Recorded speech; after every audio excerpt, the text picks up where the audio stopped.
നമസ്കാരം.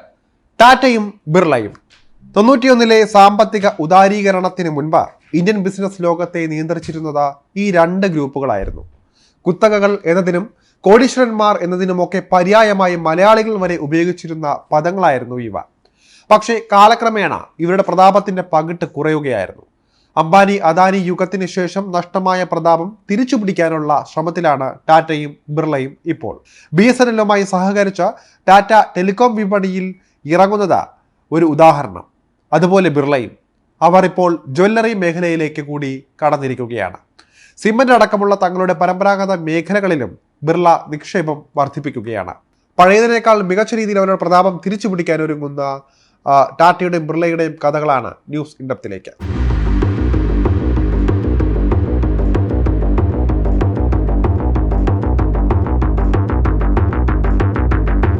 ആദിത്യ ബിർള ഗ്രൂപ്പ് ഇന്ന് മുംബൈ ആസ്ഥാനമായി പ്രവർത്തിക്കുന്ന ഒരു ഇന്ത്യൻ ബഹുരാഷ്ട്ര കൂട്ടായ്മയാണ്.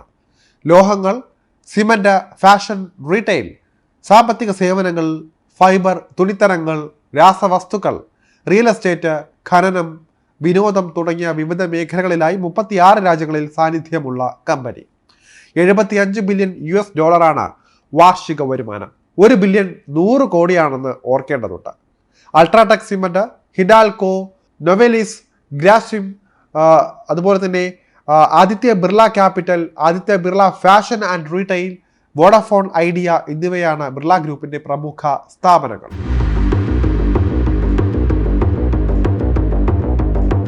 എണ്ണത്തിൽ അധികമില്ല എങ്കിലും ചില പ്രമുഖ വ്യവസായികളെങ്കിലും ദേശീയ പ്രസ്ഥാനത്തോടും മഹാത്മാഗാന്ധിയോടും അടുത്ത് പ്രവർത്തിച്ചിട്ടുണ്ട്.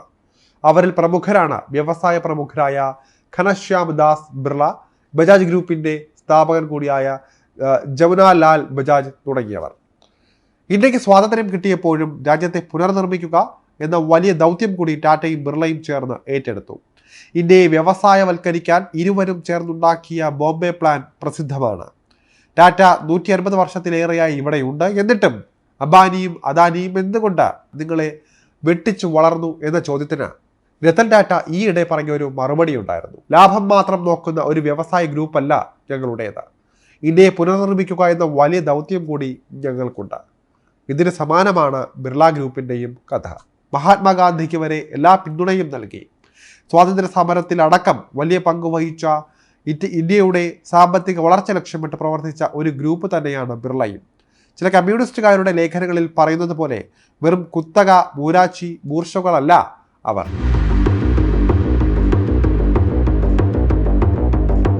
19-ാം നൂറ്റാണ്ടിന്റെ മധ്യത്തിൽ രാജസ്ഥാനിലെ പിലാനി ഗ്രാമത്തിൽ നിന്ന് മുംബൈക്ക് കുടിയേറിയവരാണ് മാർവാടികളായ ബിർള കുടുംബം എന്നാണ് ചരിത്രം. പരുത്തി, വെള്ളി, ധാന്യം എന്നിവയുടെയും തുടർന്ന് ചൈനയുമായി നടന്ന വമ്പൻ കറുപ്പ് വ്യാപാരത്തിലൂടെയും അവർ സമ്പത്ത് വാരിക്കൂട്ടി. ആ കുടിയേറ്റ വ്യാപാരികളിൽ 3-ാം തലമുറക്കാരനായിരുന്നു ഘനശ്യാം ദാസ് ബിർള എന്ന GD ബിർള. സത്യത്തിൽ ഇന്ന് കാണുന്ന രീതിയിൽ ബിർള ഗ്രൂപ്പിനെ വളർത്തിയത് ഇദ്ദേഹമാണ്. ബിസിനസ് രക്തത്തിൽ അലിഞ്ഞ ഘനശ്യാം ദാസ് 11-ാം വയസ്സിൽ വിദ്യാഭ്യാസം പോലും ഉപേക്ഷിച്ച കുടുംബത്തിന്റെ ബിസിനസ്സിൽ ചേർന്നു. കൽക്കത്തയിൽ ചണമിൽ രംഗമായിരുന്നു തുടക്കം. 1918-ൽ 23-ാം വയസ്സിൽ കൽക്കത്തയിൽ ജൂട്ട് മിൽ സ്ഥാപിച്ച ഘനശ്യാം ബിർളയ്ക്ക് ആ രംഗത്തെ കുത്തകക്കാരനായിരുന്ന ബ്രിട്ടീഷ്, സ്കോട്ടിഷ് വ്യവസായികളുടെ ശക്തമായ എതിർപ്പ് തന്നെ നേരിടേണ്ടി വന്നു. പക്ഷെ അദ്ദേഹം തളർന്നില്ല. യുദ്ധകാലം വലിയ തീരുമാനം കൊണ്ടുവന്നു. വ്യവസായ രംഗത്ത് വിദേശികളിൽ നിന്ന് നേരിട്ട ശത്രുത ഘനശ്യാം ദാസിൽ ദേശീയ ബോധം ഉണർത്തി. 1914-ൽ ദക്ഷിണാഫ്രിക്കയിൽ നിന്ന് മടങ്ങിയെത്തിയ ഗാന്ധിജിയെ അദ്ദേഹം കണ്ടു. വൈകാതെ തന്നെ GD ബിർള ഗാന്ധിജിയുടെ ഉറ്റ ചങ്ങാതിയായി തീർന്നു. ഗാന്ധിജിയുമായുള്ള സൗഹൃദം അപകടകരമായ കാലത്ത് പോലും ഘനശ്യാം ദാസ് പിന്തിരിക്കില്ല. ഗാന്ധിജിയുടെ പ്രമുഖ ധനസഹായിയായി ഈ ബിർള മാറുകയായിരുന്നു. 1926-ൽ കേന്ദ്ര നിയമസഭാംഗമായി ഘനശ്യാം ദാസ് 1932-ൽ ഗാന്ധിജി സ്ഥാപിച്ച ഹരിജൻ സേവക് സംഘത്തിന്റെ അധ്യക്ഷനുമായി. ഭിന്നതകൾ പല കാര്യങ്ങളിലും ഉണ്ടെങ്കിലും ഘനശ്യാം ദാസ് ജീവിതകാലം മുഴുവൻ ഗാന്ധിജിയുടെ സുഹൃത്തും സഹായിയുമായിരുന്നു. കുറച്ചുകാലം ഗാന്ധിജിയുടെ ഹരിജൻ മാസികയുടെ എഡിറ്ററായും പ്രവർത്തിച്ചിട്ടുണ്ട്. 1942-ൽ ക്വിറ്റ് ഇന്ത്യ പ്രക്ഷോഭം രാജ്യത്തെ ഇളക്കി മറിച്ചു. ഘനശ്യാം ദാസ് ബിർളയും അതിൽ പങ്കാളിയായി. ബ്രിട്ടീഷ് കാലത്ത് തന്നെ ഇന്ത്യക്ക് സ്വന്തമായി ഒരു കാർ നിർമ്മിച്ച ആധുനിക വ്യവസായ രംഗത്തേക്ക് രാജ്യത്തെ നയിക്കാൻ GD ബിർള മുന്നോട്ട് വന്നു. അങ്ങനെയാണ് അദ്ദേഹം കൽക്കട്ടയിൽ ഹിന്ദുസ്ഥാൻ മോട്ടോഴ്സ് സ്ഥാപിച്ചത്. ഇന്ത്യൻ സ്വാതന്ത്ര്യത്തിന്റെ പ്രതീകമായി മാറിയ അംബാസഡർ കാർ ഇറങ്ങുന്നത് ഈ സ്ഥാപനത്തിൽ നിന്നാണ്. അടുത്ത വർഷം ഘൻശ്യാം ദാസ് ഒരു ബാങ്ക് ആരംഭിച്ചു, യുണൈറ്റഡ് കൊമേഴ്ഷ്യൽ ബാങ്ക്, ഇന്നത്തെ ദേശസാത്കൃത യൂക്കോ ബാങ്ക്. ഘൻശ്യാം ദാസിന്റെ ഡൽഹിയിലെ വസതിയായ ബിർള ഹൗസിലായിരുന്നു തൻ്റെ അവസാനത്തെ 3 മാസക്കാലം ഗാന്ധിജി തങ്ങിയത്. 1947 ജനുവരി 30 അദ്ദേഹം വെടിയേറ്റ് വീണതും ഇവിടെ വെച്ച് തന്നെ. സ്വാതന്ത്ര്യത്തിന് ശേഷം വ്യവസായത്തിലും ജീവകാരുണ്യ പ്രവർത്തനത്തിലും കൂടുതൽ മുഴുകിയ ഘൻശ്യാം ദാസ തൻ്റെ ഗ്രാമമായ പിലാനിയിൽ 1964 സ്ഥാപിച്ചതാണ് ഇന്നത്തെ ബിർള ഇൻസ്റ്റിറ്റ്യൂട്ട് ഓഫ് ടെക്നോളജി എന്ന ബീറ്റ്സ് പിലാനി. ഇന്ത്യയിലെ ഏറ്റവും പ്രമുഖ വ്യവസായ സംഘടനയായ ഫിക്കിയുടെ സ്ഥാപകനും GD ബിർളയായിരുന്നു. 1983 85 വയസ്സിൽ അന്തരിക്കുമ്പോൾ ബിർള ഗ്രൂപ്പിനെ 1000 കോടി രൂപയുടെ ആസ്തിയുള്ള സാമ്രാജ്യമാക്കി അദ്ദേഹം മാറ്റിയിരുന്നു.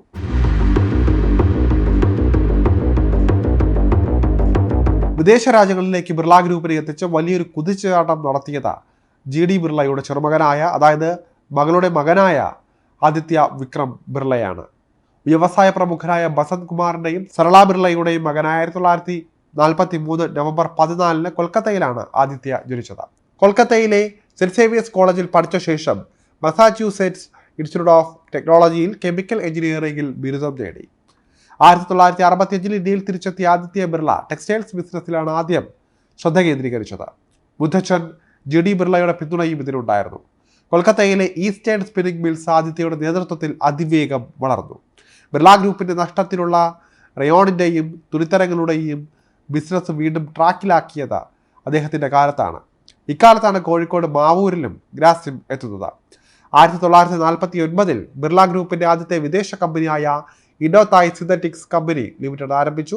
1973 അദ്ദേഹം നൂല് നിർമ്മിക്കുന്നതിനായി PT ടെക്സ്റ്റൈൽസ് സ്ഥാപിച്ചു. ഇന്തോനേഷ്യയിലെ ഗ്രൂപ്പിന്റെ ആദ്യ സംരംഭമായിരുന്നു ഇത്. തുടർന്ന് ഫിലിപ്പീൻസിലും ഇതേ ബിസിനസ്സുമായി അദ്ദേഹം കടന്നുകയറി. 1977 മലേഷ്യയിൽ പാം ഓയിൽ റിഫൈനറി ഉണ്ടാക്കി. ഈ സംരംഭങ്ങളെല്ലാം ബിർള ഗ്രൂപ്പിനെ ലോക ബിസിനസ് ഭൂപടത്തിൽ തന്നെ ഉൾപ്പെടുത്തുകയായിരുന്നു. ഫൈബറിന്റെയും പാം ഓയിൽ ശുദ്ധീകരണത്തിന്റെയും ഏറ്റവും വലിയ കമ്പനിയായും ബിർള ഗ്രൂപ്പ് മാറി. 1983 ഘൻശ്യാം ദാസ് ബിർള എന്ന അധികായൻ അന്തരിച്ചു. അദ്ദേഹത്തിന്റെ മിക്ക കമ്പനികളും കിട്ടിയത് പേരക്കുട്ടിയായ ആദിത്യയ്ക്കായിരുന്നു. ആദിത്യ ചെയർമാനായിരിക്കെ Birla group of companies Hindustan gas വിജയകരമായി വികസിപ്പിക്കുകയും Indo Gulf fertilisers and chemicals ലിമിറ്റഡിന്റെ നഷ്ടത്തിൽ നിന്ന് കരകയറ്റുകയും ചെയ്തു. അങ്ങനെ കത്തി നിൽക്കുന്നതിനിടെ വെറും 52 വയസ്സിലാണ് ആദിത്യ ബിർള മരിക്കുന്നത്. 1993 അദ്ദേഹത്തിന് പ്രോസ്റ്റേറ്റ് ക്യാൻസർ ഉണ്ടെന്ന് കണ്ടെത്തുകയായിരുന്നു. ഈ രോഗത്തിനുള്ള ഏറ്റവും മികച്ച ചികിത്സ ബിർളയ്ക്കും US ബാൾട്ടിമോറിലെ ജോൺസ് ഹോപ്കിൻസ് ഹോസ്പിറ്റലിൽ ഉൾപ്പെടെ അദ്ദേഹം ചികിത്സ നേടി. അവിടെ നിരവധി മാസങ്ങൾ ചിലവഴിച്ചു. ആ ഹോസ്പിറ്റലിൽ വെച്ചാണ് 1995 ഒക്ടോബർ 1 അദ്ദേഹം മരിക്കുന്നത്. അന്നത്തെ ധനകാര്യമന്ത്രി മൻമോഹൻ സിംഗ് ആദിത്യ ബിർളയെ ഇന്ത്യയിലെ ഏറ്റവും മികച്ചതും ശോഭയുള്ളതുമായ പൗരന്മാരിൽ ഒരാൾ എന്നാണ് വിശേഷിപ്പിച്ചത്. ക്യാൻസറിനോട് പോരാടുമ്പോൾ ആദിത്യ ബിർളയുടെ വലിയ ആഗ്രഹം തൻ്റെ മകൾ വാസവദത്തയുടെ വിവാഹം കാണണം എന്നായിരുന്നു. GD ബിർളയുടെ അടുത്ത സുഹൃത്ത് കൂടിയായിരുന്ന ജംലാലാൽ ബജാജിന്റെ കുടുംബവുമായാണ് അദ്ദേഹം വിവാഹബന്ധം സ്ഥാപിച്ചത്. വാസവദത്തയുടെ വിവാഹം ബജാജ് കുടുംബത്തിലെ ശിശിർ ബജാജിന്റെ മകൻ കുശാഗ്ര ബജാജുമായാണ് ഉറപ്പിച്ചത്. പക്ഷേ നിശ്ചയ ചടങ്ങിന് ആദിത്യ ബിർള സാക്ഷിയായെങ്കിലും കല്യാണം കാണാൻ ഭാഗ്യമുണ്ടായില്ല. കാരണം വധൂവരന്മാർ പ്രായപൂർത്തിയാകാത്തതിനാൽ വിവാഹം ഉടനടി നടത്താൻ കഴിയില്ല. 1997 ഇവർ വിവാഹിതരായത്. അപ്പോഴേക്കും ആദിത്യ ബിർള മരിക്കുകയും ചെയ്തിരുന്നു. അദ്ദേഹത്തിന്റെ സ്മരണയ്ക്കായി മകൻ കുമാർ മംഗലം ബിർള ആദിത്യ ബിർള സ്കോളർഷിപ്പുകൾ ഏർപ്പെടുത്തി. ഓരോ വർഷവും 40 എഞ്ചിനീയറിംഗ് വിദ്യാർത്ഥികൾക്ക് ഈ സ്കോളർഷിപ്പ് ലഭിക്കുന്നുണ്ട്. ആദിത്യ ബിർള മെമ്മോറിയൽ ഹോസ്പിറ്റലും അദ്ദേഹത്തിന്റെ സ്മരണയ്ക്കായി തുടങ്ങി. ഇന്ത്യയിലെ ആദ്യത്തെ ആഗോള വ്യവസായി എന്ന ബഹുമതി നൽകി ആദിത്യയ്ക്കായി 2013 ജനുവരി 14 രാജ്യം ഒരു പ്രത്യേക സ്മരണിക സ്റ്റാമ്പ് തന്നെ പുറത്തിറക്കിയിരുന്നു.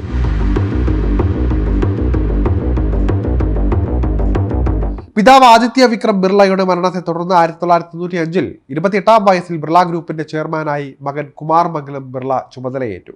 ഇത്രയും ചെറുപ്പമായ ഒരാൾ കമ്പനിയുടെ തലപ്പത്തെത്തുന്നതോടെ ബിർള ഗ്രൂപ്പ് ആകെ അവതാളത്തിലാകും എന്നാണ് എല്ലാവരും കരുതിയിരുന്നത്. പക്ഷേ കുമാർ മംഗലത്തിന്റെ കീഴിൽ ബിർള ഗ്രൂപ്പ് വലിയ തോതിൽ വളർന്നു. ഗ്രൂപ്പിന്റെ വാർഷിക വിറ്റുവരവ് 1995 $2 ബില്യൺ നിന്ന് 2021 $45 ബില്യൺ ഉയർന്നു. ഇന്ന് 6 ഭൂഖണ്ഡങ്ങളിലായി 36 രാജ്യങ്ങളിൽ ബിർള ഗ്രൂപ്പ് പ്രവർത്തിക്കുന്നുണ്ട്. ഉയർന്ന വിദ്യാഭ്യാസ യോഗ്യതയും കുമാർ മംഗലത്തിനുണ്ട്. മുംബൈ യൂണിവേഴ്സിറ്റിയിലെ HR college of commerce and ഇക്കണോമിക്സിൽ നിന്ന് ബിരുദവും നേടിയ അദ്ദേഹം 1992 ലണ്ടൻ യൂണിവേഴ്സിറ്റിയിൽ നിന്ന് ബിസിനസ് അഡ്മിനിസ്ട്രേഷനിലും ബിരുദം നേടിയിട്ടുണ്ട്. Institute of chartered accounts of ഇന്ത്യയിൽ നിന്നുള്ള ചാർട്ടേഡ് അക്കൗണ്ടിൽ കൂടിയാണ് കണക്കുകളിൽ കേമനായ ഈയൊരു ബിർള. ഏറ്റെടുക്കലുകളുടെ രാജാവ് എന്നാണ് അദ്ദേഹം അറിയപ്പെട്ടത്. കുമാർ മംഗലം ബിർള കുടുംബ ബിസിനസ് ഏറ്റെടുത്തപ്പോൾ ആദ്യം ചെയ്തത് ആദിത്യ ബിർള ഗ്രൂപ്പ് എന്ന ബ്രാൻഡിന് കീഴിൽ തങ്ങളുടെ എല്ലാ കമ്പനികളെയും ഏകീകരിക്കുകയായിരുന്നു. 2000 ബിർള ഇന്ത്യൻ അലുമിനിയം കമ്പനിയെ ഏറ്റെടുത്തു. 2003 ആദിത്യ ബിർള ഗ്രൂപ്പ് ഓസ്ട്രേലിയയിലെ മൗണ്ട് ഗോൾഡൻ കോപ്പർ മൈൻസ് ഏറ്റെടുത്തു. 2004 L&T സിമെന്റിന്റെ ഭൂരിഭാഗം ഓഹരികളും ബിർള ഏറ്റെടുത്തു. അത് പിന്നീട് അൾട്രാടെക് സിമെന്റ്സ് എന്നാക്കി പേരായി മാറി. ഈ കമ്പനിയാണ് ഇന്ത്യയുടെ സിമെന്റ് വ്യവസായത്തിലെ നമ്പർ 1. 2015 ആദിത്യ ബിർള ഗ്രൂപ്പ് അതിലെ ലൈഫ് സ്റ്റൈൽ റീറ്റെയിൽ സ്ഥാപനങ്ങൾ ഏകീകരിക്കുകയും Aditya Birla fashion and retail എന്ന പുനർനാമകരണം ചെയ്യുകയും ചെയ്തു. ഇതും ഇപ്പോൾ നമ്പർ 1 ആണ്. ഇപ്പോൾ എന്ത് വില കൊടുത്തും തന്റെ ബിസിനസിനെ വീണ്ടും വളർത്തുമെന്ന തീരുമാനത്തിലാണ് കുമാർ മംഗലം. ഇന്ന് അംബാനിക്കും അദാനിക്കും കിട്ടിയ പരിഗണന കിട്ടിയിരുന്നത് ടാറ്റയ്ക്കും ബിർളയ്ക്കുമാണെന്നത് സത്യമാണ്. പക്ഷേ ഇപ്പോൾ ടാറ്റയെ പോലെ ബിർളയും ഉയർന്നുകൊണ്ടിരിക്കുകയാണ്. സിമെന്റ് ജ്വല്ലറി ബിസിനസ്സിലൊക്കെ കോടികൾ ഇറങ്ങിയ അംബാനിക്കും അദാനിക്കും വെല്ലുവിളി ഉയർത്താനാണ് കുമാർ മംഗലം ബിർളയുടെ തീരുമാനം.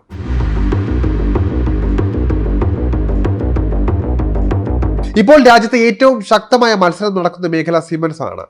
ഈ രംഗത്ത് ഒന്നാമനാകാൻ അദാനിയെ വിടില്ല എന്ന വാശിയിലാണ് ബിർള. ഇപ്പോൾ രാജ്യത്തെ സിമന്റ് രംഗത്ത് 1ാം സ്ഥാനത്താണ് ബിർളയുടെ അൾട്രാടെക് സിമന്റ്സ്. 14 കോടി മെട്രിക് ടൺ ആണ് അൾട്രാടെക്കിന്റെ വാർഷിക ഉൽപാദന ശേഷി. ഇതിപ്പോഴത്തെ അദാനിയുടെ ആകെ സിമന്റ് ഉൽപാദന ശേഷിയേക്കാൾ എത്രയോ ഉയരത്തിലാണ്. 2028 വാർഷിക ഉൽപാദന ശേഷി 20 കോടി മെട്രിക് ടണ്ണായി ഉയർത്താനാണ് ആദിത്യ ബിർള ഗ്രൂപ്പ് ലക്ഷ്യമിടുന്നത്.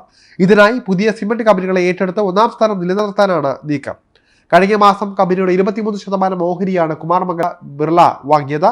276 കോടി വിലയുള്ള 7.06 കോടി ഓഹരിയാണ് വിലയ്ക്ക് വാങ്ങിയത്. ഏകദേശം 1192 കോടി രൂപ ചെലവ് ചെയ്താണ് ഇത്രയും ഓഹരികൾ വിലയ്ക്ക് വാങ്ങിയത്. ഇനി കുമാരമംഗലം ബിർള കണ്ടുവച്ചിരിക്കുന്നത് UAE റാക്ക് എന്ന റാസൽ ഖൈമ സിമന്റ് കമ്പനിയാണ്.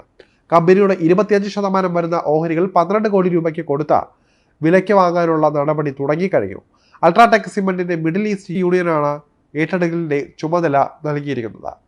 എന്നാൽ അദാനിയും വെറുതെ ഇരിക്കുന്നില്ല. 2028 വാർഷിക ഉൽപാദന ശേഷി 14 കോടി മെട്രിക് ടണ്ണായി ഉയർത്താനാണ് അദാനിയുടെ ലക്ഷ്യം. ഇതിനായി അദാനി പുതിയ സിമന്റ് കമ്പനികളെ ഏറ്റെടുക്കുകയാണെന്നും വിവരങ്ങളുണ്ട്. ഇതിന്റെ ഭാഗമായി കഴിഞ്ഞ ദിവസം പെന സിമന്റ് കമ്പനിയെ 10,440 കോടി രൂപയ്ക്ക് വിലയ്ക്ക് വാങ്ങിയിരുന്നു. അദാനി ഗ്രൂപ്പിന്റെ സിമന്റ് ഉൽപാദന ശേഷി ഇപ്പോൾ 11.5 കോടി മെട്രിക് ടണ്ണായി വാർഷിക ഉൽപാദന ശേഷി ഉയർന്നിട്ടുണ്ട്.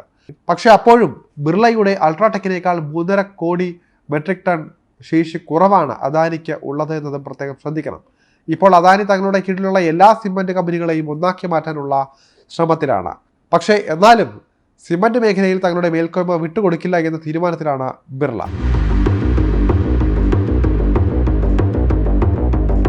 ഇപ്പോൾ ബിസിനസ് രംഗത്ത് നിന്ന് വരുന്ന ഏറ്റവും വലിയ വാർത്ത സിമന്റിന് പിന്നാലെ ഇന്ത്യയിലെ ജ്വല്ലറി രംഗത്തും വലിയ കിടമത്സരത്തിന് വഴിയൊരുങ്ങുന്നു എന്നതാണ്. ടാറ്റയും അംബാനിയും അരങ്ങുവാഴുന്നിടത്തേക്ക് ആദിത്യ ബിർള ഗ്രൂപ്പാണ് പുതിയ ബ്രാൻഡായ ഇന്ദ്രിയയുമായി വരുന്നത്. ജൂലൈ 26 കുമാർ മംഗലം ബിർള നേതൃത്വം നൽകുന്ന ആദിത്യ ബിർള ഗ്രൂപ്പ് പുതിയ ജ്വല്ലറി ബ്രാൻഡ് ലോഞ്ച് ചെയ്യുന്നത്. അടുത്ത 5 വർഷത്തിനുള്ളിൽ രാജ്യത്തെ മുൻനിര ജ്വല്ലറി ബ്രാൻഡുകളിൽ ഒന്നാവുകയാണ് ഇന്ദ്രിയയുടെ ലക്ഷ്യം. ഇന്ത്യയിലെ ജ്വല്ലറി വിപണിയുടെ മൂല്യം ഏകദേശം 6.7 ലക്ഷം കോടി രൂപയാണെന്നാണ് കണക്കാക്കപ്പെട്ടിരുന്നത്. 2030 ഇത് 11 ലക്ഷം അല്ലെങ്കിൽ 13 ലക്ഷം കോടി കടക്കുമെന്നാണ് വിലയിരുത്തലുകൾ.